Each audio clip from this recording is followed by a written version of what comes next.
Michael Turner sat in his car outside the cafe, staring blankly at the steering wheel. His reflection in the window told a story he didn't want to admit. Tired eyes, a forced smile, and the faintest hint of loneliness. It had been 4 years since his wife, Lily, passed away after a long battle with cancer. 4 years since his world fell apart. He had tried to be strong for his son Ethan, who was only 6 when it happened. But somewhere between sleepless nights, packed lunches, and broken prayers, Michael had convinced himself that love was something that belonged to the past. He wasn't looking for another chance. He didn't want one. But that afternoon, his sister Megan had practically dragged him into trying something new, a blind date. She's kind, warm, and great with kids, she had said, her tone more persuasive than hopeful. He agreed half-heartedly, mostly because he was tired of people worrying about him. Now, sitting there in the parking lot, his heart raced for all the wrong reasons. He wasn't nervous. He was terrified of feeling again. If you believe in second chances, in the beauty of love finding its way back when you least expect it, please take a second to like this video, share it with someone who might need hope today, and don't forget to subscribe to our channel. Because sometimes, love stories aren't written in fairy tales. They're written in the quiet corners of real life. Michael took a deep breath, grabbed his keys, and walked into the cafe. It was bright, warm, filled with the soft hum of conversation and the scent of fresh coffee.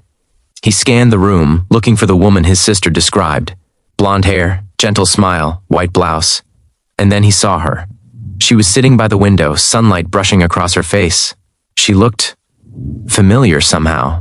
When she noticed him, she stood and smiled, a little nervously but with genuine warmth. "Hi, you must be Michael," she said. Her voice. There was something about her voice. "I'm Sarah," she continued. Sarah Miller. It clicked. His mind flashed back to Ethan's school open house just 2 months ago, the kind teacher who had knelt beside his son, helping him with a drawing. The teacher whose kindness had eased Ethan's fears about being the kid without a mom. You're Ethan's teacher," he said softly, surprised. Her eyes widened, and then she laughed, a soft, almost embarrassed laugh. "Oh my gosh, I didn't realize it was you. Megan didn't tell me your last name." They both sat down, smiling at the strange coincidence, though it didn't feel like one. It felt meant to be. At first, the conversation was light. They talked about work, about their favorite books, about how small the town felt sometimes. Sarah was easy to talk to, not because she asked the right questions, but because she listened. She had that quiet attentiveness that made people feel safe, but behind Michael's laughter and polite replies, there was a heaviness he couldn't hide. When she asked about Ethan, his tone changed. He spoke about his son with pride, but there was sorrow laced between the words. Sarah noticed. She had seen it before, in the way Ethan sometimes stayed behind after class, drawing hearts with the name Mom written inside. In the way he smiled bravely but carried a sadness deeper than his years. When she mentioned Ethan, her tone softened. "He's a wonderful boy," she said, "very thoughtful, the kind of kid who looks out for others." Michael smiled faintly. He gets that from his mother. There was a pause, the kind that holds 1,000 unspoken stories. Michael looked down at his hands. "I'm sorry," he said, almost instinctively, though he wasn't sure why. "Don't be," Sarah said gently. "We all have stories that shape us." Something shifted in that moment, a quiet understanding, not pity, not forced sympathy, but connection. The date went better than he expected.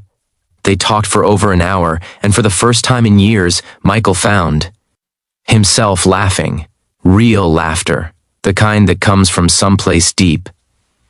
Sarah talked about her students, her love for teaching, her rescue dog named Daisy who chewed every pair of shoes she owned. In return, Michael told her about his chaotic mornings with Ethan, how pancakes always turned out slightly burned, and how his son insisted on saying grace before every meal, even cereal. By the time they stood to leave, the sky outside had shifted into the soft glow of the afternoon. "It was really nice seeing you, in a different setting," Sarah said with a smile. "Yeah," Michael replied, his tone gentle but hesitant. "It really was." They exchanged numbers, and as Michael walked back to his car, he realized something. For the first time in years, he felt lighter. Over the next few weeks, they began to see each other more often. Sometimes it was coffee after school, sometimes a walk in the park with Daisy. Slowly, their conversations grew deeper. Sarah became someone Michael could talk to about anything, about his fears, his guilt, his loneliness, and Ethan adored her. Whenever Sarah came by, Ethan's face would light up in a way Michael hadn't seen since Lily was alive. The boy would talk non-stop, showing her his drawings, telling her about his favorite superheroes. Sarah had a way of making them both feel whole again.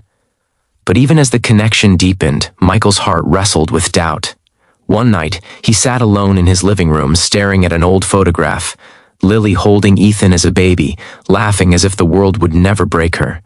He felt a lump rise in his throat. Was it betrayal to love again? Could he open his heart without letting go of the past? When he finally confided in Sarah, her response was simple, but it would change everything. "You don't have to let go of her," she said softly.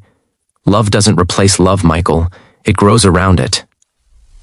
Tears welled in his eyes because deep down that was what he needed to hear. After that, things changed. Not suddenly, but slowly, the way morning light creeps through the blinds. They spent more time together, and Sarah became part of their world. She helped Ethan with homework, joined them for movie nights, and even convinced Michael to try cooking something that didn't involve a microwave. But love, as gentle as it is, always comes with its tests. One afternoon, Michael received a job offer in another state, a big promotion that could give Ethan a better future. It was everything he had worked for, but it also meant leaving behind everything, including Sarah. He spent days torn between ambition and emotion. When he finally told Sarah, she smiled bravely, even as her eyes shimmered with unspoken tears. "You should do what's best for you and Ethan," she said, her voice steady but fragile. That night, he couldn't sleep. He watched Ethan, peacefully dreaming, and realized that best didn't always mean more. Sometimes it meant staying where love was. The next morning, he turned down the offer. When he told Sarah, she was quiet for a long moment, then whispered, "Why?" "Because you're what's best for us," he said simply. It wasn't a grand proposal or a cinematic moment under falling snow. It was two broken hearts quietly deciding to heal together. Months later, Michael found himself back in that same cafe, the one where they had first met. Only this time, Ethan sat beside him, holding Sarah's hand across the table. "Dad," Ethan said with a grin, "does this mean Ms. Miller is going to be my new mom?" Michael smiled, glancing at Sarah, who laughed softly, cheeks flushed.